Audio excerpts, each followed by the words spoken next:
Olá, bem-vindos ao Descomplicando as Neurociências.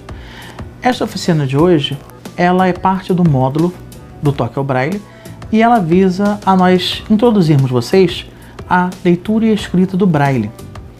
Então, não é a pretensão aqui que vocês saiam sabendo ler e escrever em Braille. Braille é um código, por sinal. Um código escrito por Monsieur Braille, ainda no século XIX, e que é um mecanismo pelo qual, é uma ferramenta pelo qual pode-se escrever e ler sem precisar da visão, ou seja, é um código tátil. Então, a gente chama de leitura áptica. Áptica porque está usando o tato para fazer essa leitura, e não é uma leitura visual. Então, se faz uma distinção. Nós, videntes, quando aprendemos o Braille, nós aprendemos o Braille visualmente e precisamos treinar nosso tato para fazer a leitura áptica desse Braille.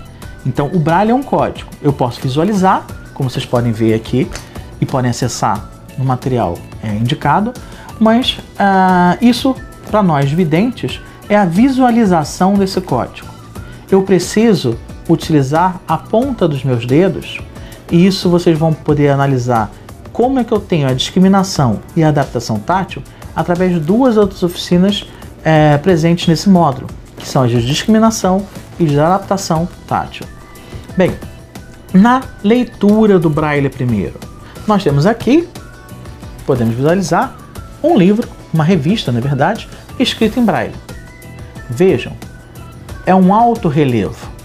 É um alto relevo. Eu preciso deslocar meu dedo.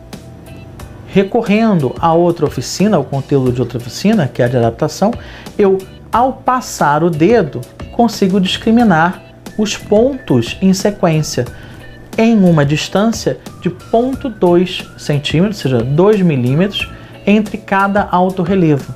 Essa é a nossa capacidade de resolução tátil na ponta dos dedos.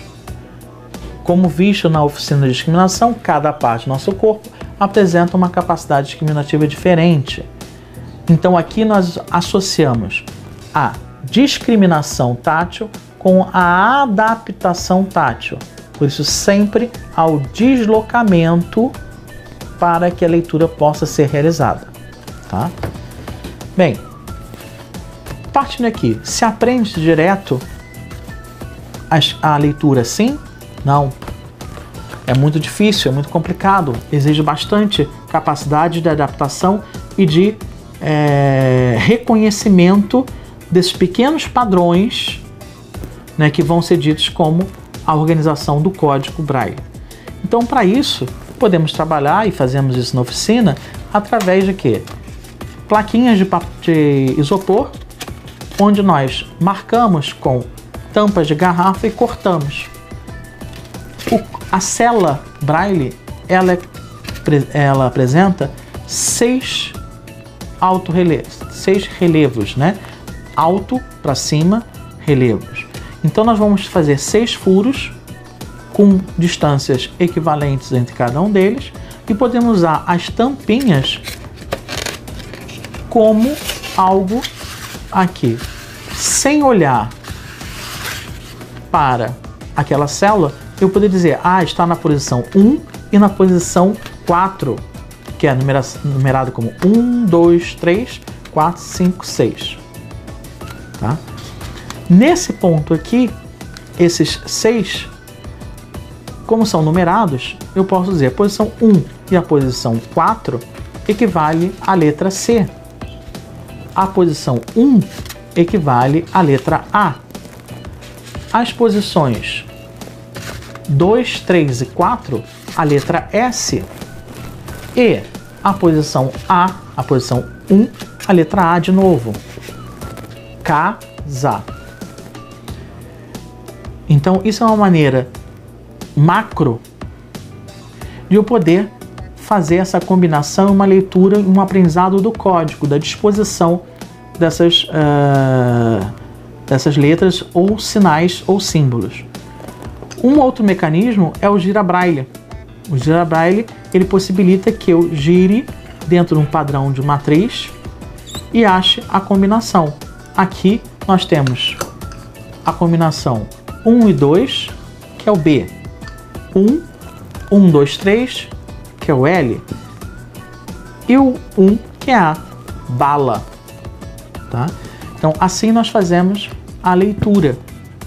Seja ampliada, diminuída ou no tamanho de registro para publicações. Tá?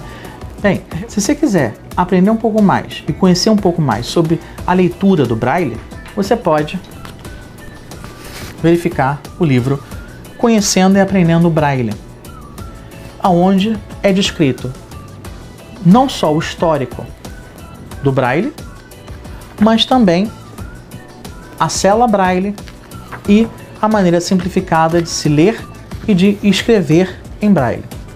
Então, como pode ser visto aqui no descritivo desse vídeo.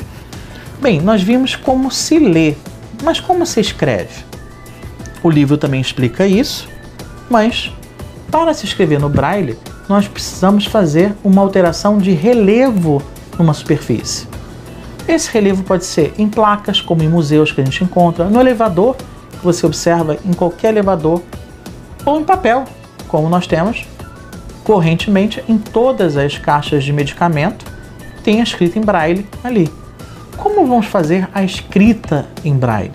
Para isso se utiliza máquina de escrever, no caso de produção, né?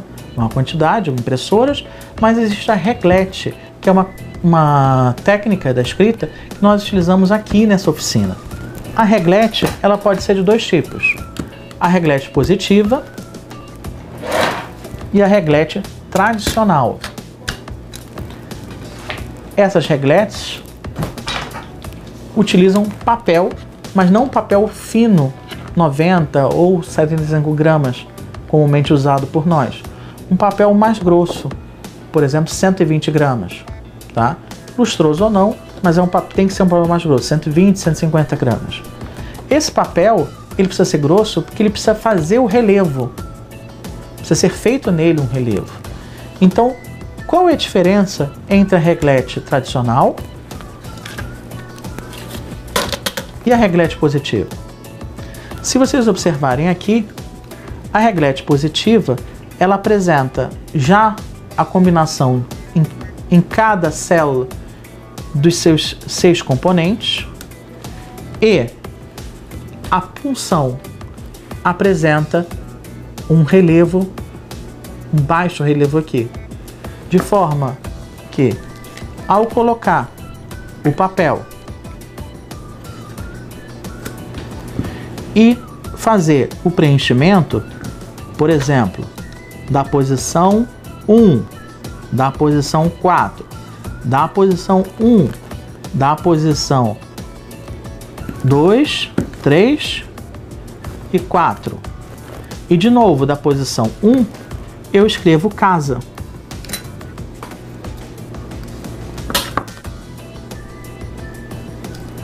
E eu posso tocar direto. Vejam, eu escrevi no mesmo sentido e da mesma forma que eu escreveria à mão. Por isso ela é chamada de positiva, tá?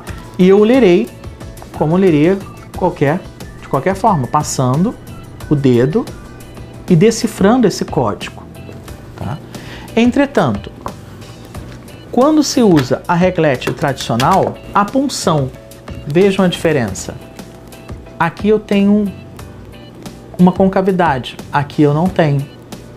A punção tradicional, ela vai perfurar, ou melhor, ela vai pressionar o papel, criando um baixo relevo, enquanto que na reglete positiva, ela já criava o alto relevo.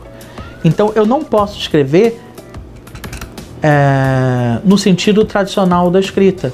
Eu tenho que escrever ao contrário. Eu tenho que escrever ao contrário e invertendo as letras.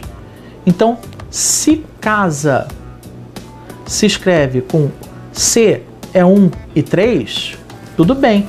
1 e 3 e 3 e 1 dá no mesmo. 3 e 1. Mas o A O A é a posição 1. Então eu tenho que escrever aqui na posição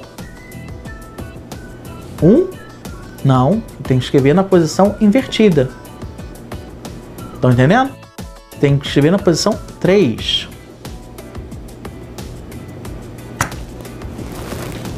O nosso S, que é a posição 2, 3 e 4. Então eu tenho que inverter. Então, em vez de escrever assim, eu tenho que escrever assim. E o A, de novo, eu inverto a posição do A. Para quê? Eu não posso ler como aqui direto. Eu tenho que inverter e fazer a leitura. Correto? E assim, o trabalho com a Raclette tradicional, ela exige que você inverta a ordem e escreva de trás para frente. Enquanto a Raclette positiva te permite escrever direto da esquerda para a direita. Aqui eu tenho que escrever da direita para a esquerda. Eu estou escrevendo para vocês, né? E eu preciso escrever trocando, invertendo cada letra, porque eu teria que inverter o papel na hora de fazer a leitura. Assim a gente descobre um pouquinho mais e tenta descomplicar um pouquinho mais as neurociências. Até a próxima!